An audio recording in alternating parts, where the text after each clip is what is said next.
allons faire une leçon qui s'appelle « Je découvre les contractions gonna et wanna ». On les emploie surtout à l'oral. Ça fait partie du vocabulaire familier et c'est vrai que c'est plus utilisé en anglais américain qu'en anglais britannique, même si on le trouve aussi en anglais britannique. On va commencer par wanna, comme ça, qui est la contraction de want to.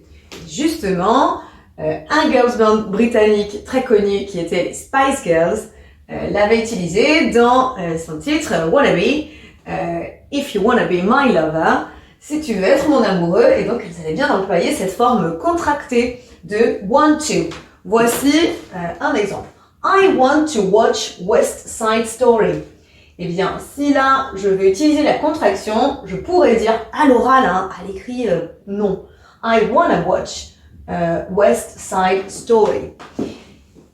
Maintenant, eh bien, voyons gonna, comme ça, qui est la contraction de going to. Comme dans ces exemples, Tony is going to see Maria. Tony is gonna see Maria. Donc là, c'est plutôt quand on parle avec ses copains de manière un peu informelle que l'on va pouvoir utiliser wanna et gonna et que toi, tu entendras dans les films ou dans les chansons notamment. Let's practice now. Voici un petit texte à tout et donc, eh bien, on va essayer de remplir avec wanna ou gonna. Want to, going to.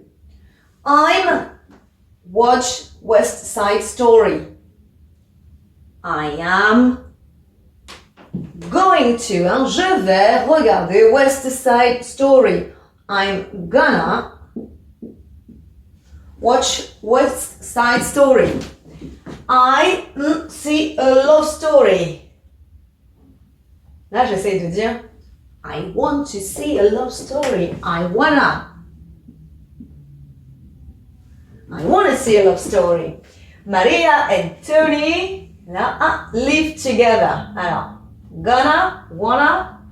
Alors, they want to live together. Oh, they are going to live together.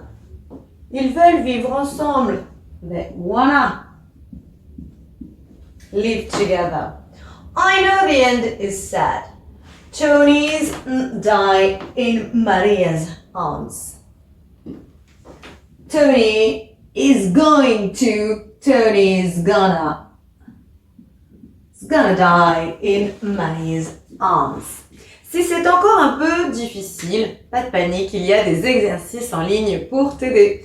I hope it's easier for you now. See you later. Bye. Maintenant que tu as tout compris, entraîne-toi en faisant les exercices ci-dessous.